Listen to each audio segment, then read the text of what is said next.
Let Narciso, pribadong sektor inirekomendang pabilisin ang hiring sa mga trabaho sa gobyerno at pribadong kumpanya. Magandang umaga, Maring Let Narciso mula sa Palasyo ng Malacanang. Good morning, Romel at Jackie. Nag-endorso ang Private Sector Advisory Council ng ilang mga hakbang sa gobyerno para maprotektahan ang sektor ng paggawa at mapanatili ang economic activity sa gitna ng nagpapatuloy na tensyon sa Middle East na nakaapekto sa presyo ng langis, supply chain at employment. Sa nakaraang meeting kay Pangulong Bongbong Marcos, inirekomenda ng PISAC na agarang magsagawa ng job matching at workforce redeployment. Ayon pa sa grupo, dapat palawakin ang job fair sa buong bansa at pabilisin ang hiring sa gobyerno at maging sa pribadong sektor.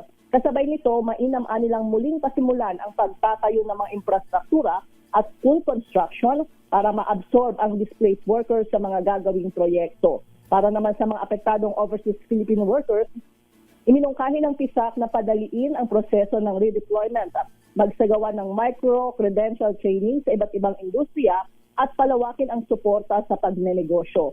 Dapat umunong tutukan ang preservation ng mga trabaho para matiyak na mananatiling produktibo ang mga Pilipino. Ito si Let Narciso para sa DZRH. Una sa Pilipinas, una sa Pilipino.